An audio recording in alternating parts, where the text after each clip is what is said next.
아이들이 아주 어릴 때는 돈을 모를 때가 있죠. 동전과 지폐가 있으면 아이들은 지폐보다 동전을 더 좋아합니다.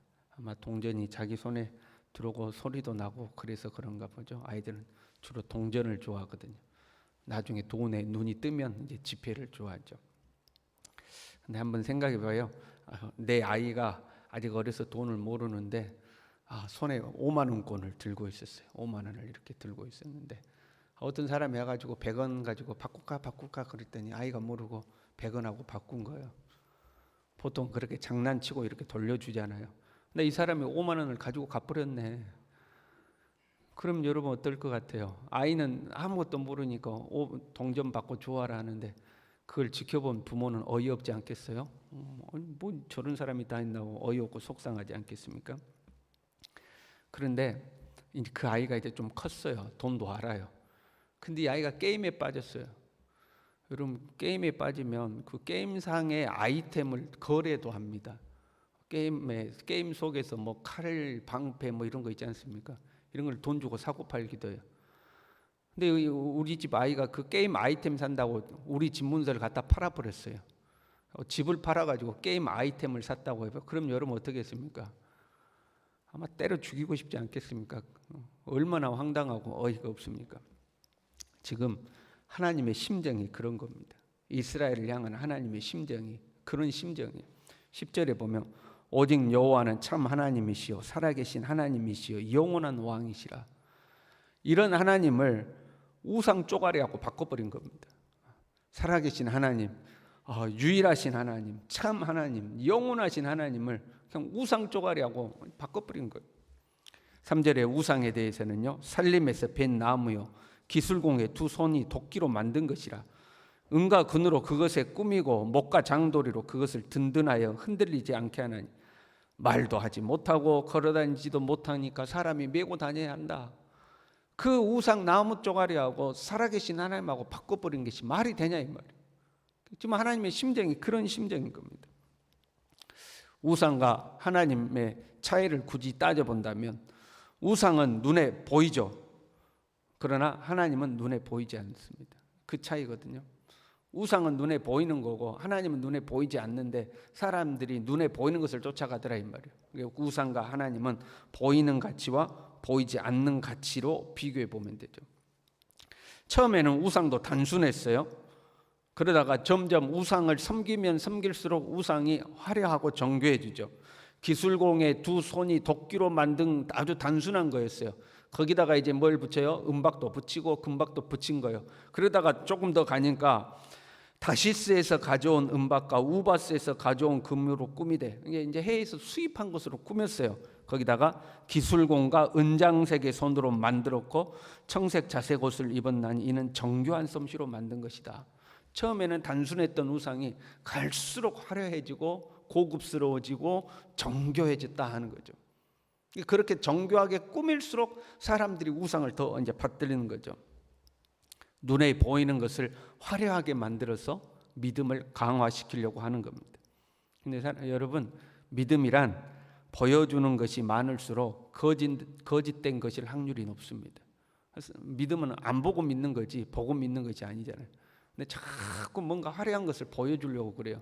그럼 그 믿음은 거짓된 것일 수 있습니다. 그래서 우리 이 개신교는 예배를 드리더라도 어떤 퍼포먼스가 많지 않고 화려하지 않습니다. 뭐 앉았다 일어났다 하고 뭐 이렇게 하고 저렇게 하고 그런 퍼포먼스가 많지 않죠.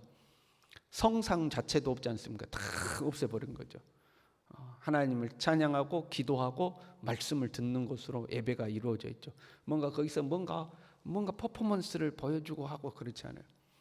그런데 자칫 잘못하면 이 영성이 없어지면 겉으로 드러난 화려한 것으로 뭔가 믿음을 강화하려는 시도를 하게 됩니다.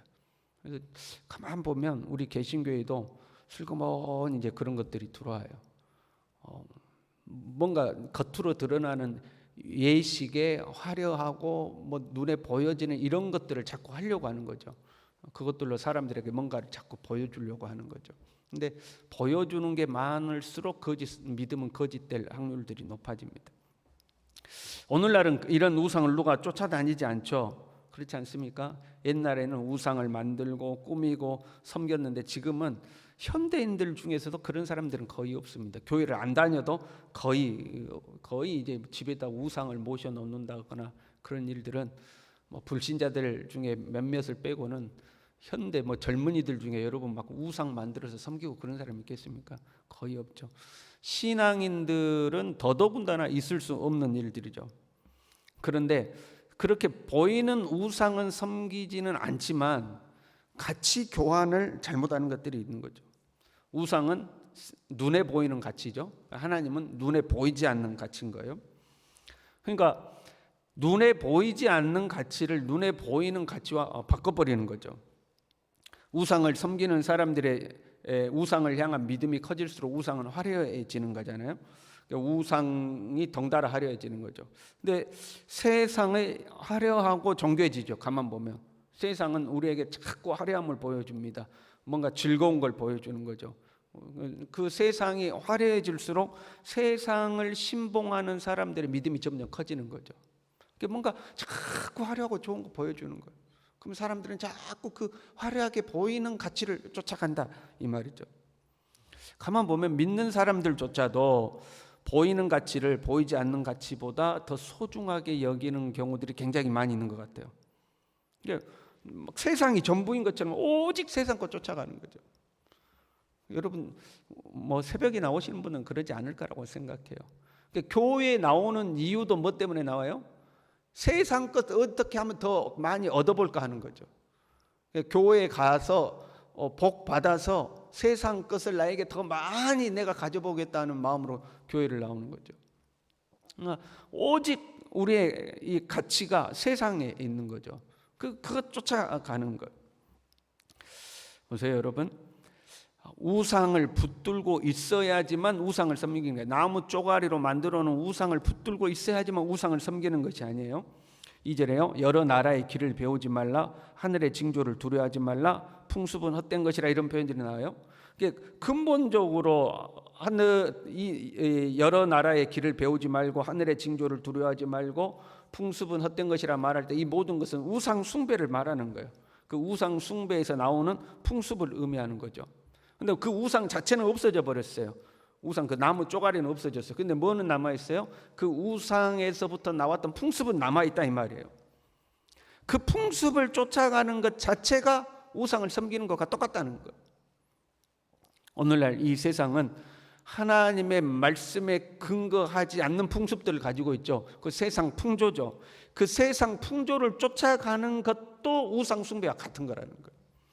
그래서 우리가 예수님을 믿지 않던 상태를 에베소서 2장은 이렇게 표현하죠. 그때 너희는 그 가운데 행하여 이 세상 풍조를 따르고 세상 풍조를 따르는 것 자체가 우상 숭배하는 거예요. 믿음을 저버리고 세상을 따르는 것이 얼마나 어리석은 일인지를 깨달아야 하는 거죠. 그런데 세상은 자꾸 우리를 유혹하는 거거든요. 화려한 거, 눈에 보이는 거, 그냥 금박을 입히고 은박을 입히고 자색 옷을 입혀놓고 그 다 자색 옷이라는 것은 왕이나 입던 옷을 말하는 거거든요. 귀한 옷을 입혀놓고 바로 얼마나 부유하냐, 얼마나 화려하냐, 얼마나 즐거워 보이냐, 우리로 하여금 자꾸 그 세상 풍조를 따라가도록 하는 거죠. 그러면 우리도 거기에 미혹돼서 하나님을 향한 눈에 보이지 않는 이 신앙이라는 가치를 던져버리고 우리도 세상 쫓아간다 이 말이에요. 그것이 마치 우리 집 아이가 우리 집을 팔아가지고 게임 아이템을 사버리는 것과 같이 그만큼 그것보다도 어리석은 일이라는 것을 우리는 알아야 되죠. 많은 사람들이 믿음의 길을 따라서 세상으로 가는 것을 종종 보게 됩니다.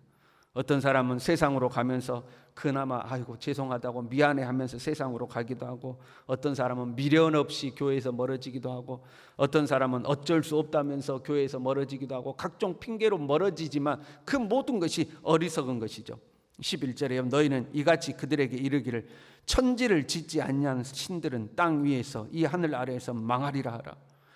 핑계가 이유 무엇이든지 간에, 이유가 무엇이든지 간에 하나님께로부터 멀어지는 길은 망하는 길이다 하는 거예요. 그 망하는 길로 가는 거예요. 우리가 가지고 있는 이 신앙이요, 우리가 가지고 있는 하나님을 향한 이 믿음이 얼마나 복되고 위대한 것인가, 그걸 우리가 알아야 돼요. 우리가 가지고 있는 믿음이 얼마나 복된 것인지 몰라요. 근데 그것을 세상의 그 허망한 것과 바꿔버린다, 그건 정말 어처구니 없는 거예요. 어처구니 없는 겁니다. 여러분, 이 많고 많은 세상 사람 중에 예수 믿는 사람이 그렇게 많지 않아요. 믿음은 모든 사람의 것이 아니라고 그랬어. 모든 사람이 하나님을 알며 구원에 이르기를 원하지만 그 믿음은 모든 사람의 것이 아니라고 그랬어요. 그런데 우리는 그 믿음을 가지고 있잖아요. 이 믿음이 얼마나 귀하고 소중하고 복된 것인가를 알아야 돼요. 근데 그걸 세상 허망한 것과 바꿔버려요? 나무 쪼가리와 같은 것과 바꿔버려요? 말도 안 되는 거라는 거예요. 세상 사람들은 이렇게 이야기하죠. 야, 남들 다 이렇게 사는데 그래도 잘만 살고 얼마든지 부자로 살고 얼마든지 떵떵거리고 살더라. 꼭 그 신앙생활 안 해도 얼마든지 잘 살더라. 그러면 슬그머니 우리 속에 나도 저렇게 살아야 되는 거 아닌가, 나도 괜히 신앙생활 한다고 뒤떨어지는 거 아닌가, 두려워하지 말라는 거예요. 2절에요. 이방 사람들은 하늘의 징조를 두려워하거니와 너희는 그것을 두려워하지 말라. 두려워하지 말라는 거예요. 여기서 말하는 하늘의 징조는 원래 의미는 이제 자연 현상들을 말하는 거죠. 그러면 우상 섬기는 사람은 그 자연 현상에 자기들 나름대로의 의미를 부여해놓고 천둥이 치면 신이 놓여 있다고 그러고 막 이제 그러는 거잖아요. 그래놓고 이제 두려움을 주는 거죠. 그런 거 두려워하지 말라는 거예요. 현대로 말하자면 지금 우리의 삶에 당장 나타나는 현상들을 두려워하지 말라는 거예요.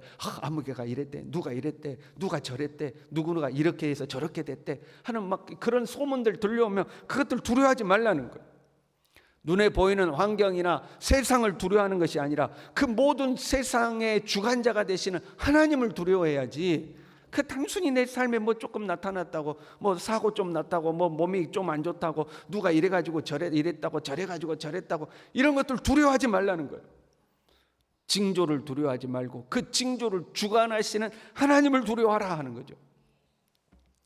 여기서 두려워하지 말라 할 때 이 두려움은 이 언어로 하타트라는 단어를 쓰는데요.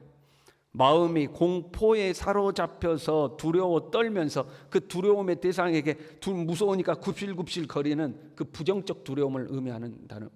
세상이 두려워서 내가 가난하면 어떻게 되지, 내가 병들면 어떻게 하지, 내가 저 사람에게 뒤떨어지면 어떻게 되지, 나 자존심 상한데 어떻게 되지, 뭐 이런 것 때문에 그 세상 앞에 굽실거리지 말라는 거예요. 두려워하지 말라는 거예요. 하나님을 두려워하다 할 때 그 두려워하는 단어는 다른 단어를 써요. 야레라는 단어를 씁니다. 하나님을 두려워하다 할 때는 야레 이렇게 쓰는 거죠.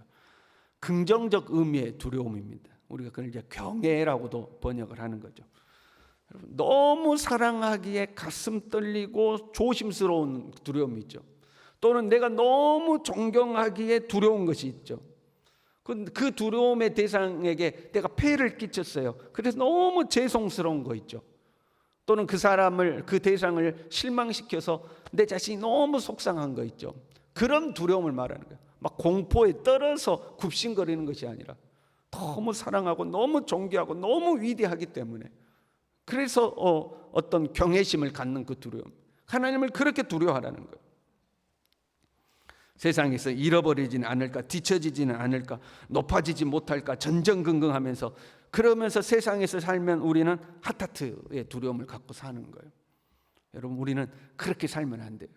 우리는 그렇게 무가치한 존재들이 아닙니다. 세상에 굽신거려야 할 정도로, 세상을 두려워해야 될 정도로, 나무 쪼가리 같은 것들 앞에 머리 숙여야 될 정도로 우리가 무가치한 존재가 아니에요. 우리는 살아계신 하나님의 백성이요, 살아계신 하나님의 자녀인 줄로 믿습니다. 당당하게 살아야 돼요. 세상의 가치로 보자면 가진 것도 없고 지위도 없고 내놓을 만한 것이 없다 할지라도 그것과 비교할 수 없는 우리는 믿음을 가진 자들이에요. 하나님을 향한 믿음을 가진 자들이에요. 이 하늘의 가치를 보잘것없는 땅의 가치와 바꿔서 팔아먹으면 안 되는 거예요. 여러분, 이 믿음을 가지고, 이 믿음을 소중히 여기고 당당하게 이 세상을 살아가는 우리 모두 될 수 있기를 바랍니다. 기도하겠습니다. 하나님 아버지, 내가 하나님의 사람이라는, 내가 하나님의 자녀라는 하나님 자부심을 가지고 살아가게 도와주시고, 잠시 잠깐 이 세상에서 뭐 높아졌다느니 부유해졌다느니 남들이 없는 걸 가지게 되었다는 거니 하나님 이런 것들 쫓아가면서 세상에 굽신굽신거리고 살지 아니하고 하나님의 자녀답게 당당하고 떳떳하게 하나님의 사람으로서의 자부심을 가지고 하나님 우리 하루하루를 살아갈 수 있도록 우리 모두를 붙들어 주시옵소서. 예수님의 이름으로 기도 올리옵나이다. 아멘.